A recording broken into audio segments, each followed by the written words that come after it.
बुद्ध किसे कहते हैं? तथागत गौतम बुद्ध ने लोगों का कहना है कि सत्य कड़वा होता है, लेकिन तथागत बुद्ध ने सत्य को मीठा बताया है। नमस्कार दोस्तों, मैं रवि साक और आपका स्वागत है आपके अपने चैनल साक्य रवि बौद्ध में। तो दोस्तों, इन्हीं बातों पर हम आज चर्चा करेंगे, तथागत गौतम बुद्ध की कुछ बातें। चलिए दोस्तों, शुरू करते हैं। बुद्ध कितने सरल दिखते हैं।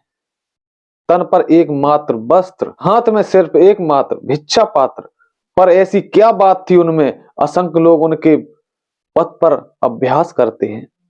ऐसी क्या बात थी उनमें कि बिंबिसार, अजातशत्रु, प्रसेनजित जैसे महान सम्राट बुद्ध की शरण में गए। ऐसी क्या बात थी उनमें कि विश्व के महान सम्राट अशोक बुद्ध की शरण में गए। ऐसी क्या बात थी उनमें कि बुद्ध काल के 61 दर्शन बुद्ध के में समाहित हो गए।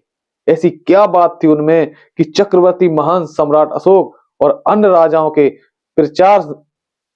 प्रचार से श्रीलंका, म्यांमार, लाओस, चीन, Tibet, Bhutan, Mongolia, Korea, Greek, Japan, Cambodia, Thailand जैसे कई देश बौद्ध हो गए। ऐसी क्या बात थी उनमें जो भारत के राष्ट्रपति भवन में एकमात्र ऐतिहासिक गौतम बुद्ध की प्रतिमा लगाना उचित समझा। ऐसी क्या बात थी उनमें कि नालंदा, विक्रमशिला, औदंतपुरी, सोमपुरा, सिरपुरा महान विश्वविद्यालय उनके ज्ञान की नींव पर बने। कारण यह है कि बुद्ध उसे कहते हैं जो पूर्णता जाग गया हो, जिसके तृष्णा, द्वेष, ईर्षा खत्म हो गई हो, जो पूर्णता मुक्त हो, जो पूर्णता मुक्त हो, जिसके सारे संभ्रम शंकाएं खत्म हो गए हो, अर्थात जो किसी भूल के खिलने को भी उसी प्रकार देखता हो जैसे किसी बच्चे के जन्म को, और जो किसी पत्ते के झड़ने को भी वैसे ही देखता हो। जैसे अपनी माता पिता की मृत्यु को, जो सुंदर असुंदर को एक साथ देखता हो, जो पूर्णतया संतुलित भावना में आ गया हो, जिसकी करुणा सभी जीव निर्माण के लिए बराबर हो। सरल शब्दों में कहा जाए तो उन्होंने सत्य को कड़वा नहीं बल्कि मीठा बताया। जस का तस बताया। उन्होंने यह तो बताया कि संसार दुख और पीड़ा से भरा पड़ा है, पर यह भी बताया कि इस दुख और पीड़ा को समाप्त किया जा सकता है। उन्होंने यह भी बताया कैसे दो भाइयों के बीच सुलह की जाए। उन्होंने एक गरीब का भी दुख समझा और एक अमीर का भी।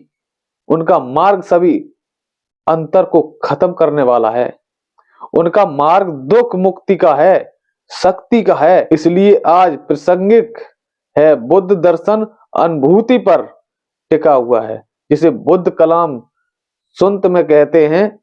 उसमें बुद्ध कहते हैं कि किसी बात को इसलिए मत मानो कि वह किसी पवित्र पुस्तक में लिखी है, ना ही इसलिए मानो कि बहुत लोग कह रहे हैं, ना ही इसलिए मानो कि गुरुजी कह रहे हैं, ना ही इसलिए उसे स्वयं बुद्ध कह रहे हैं, बल्कि स्वयं उसे जानो, उसका अनुभव करो, और जब स्वयं के लिए और संसार के लिए कल्याणकारी हो तो ही मानो। यही सूत्र बुद्धिज्म को अन्य धर्मों से, सांप्रदायिकता से अलग ऊंचाई प्रदान करता है और उसे विज्ञान से जोड़ता है।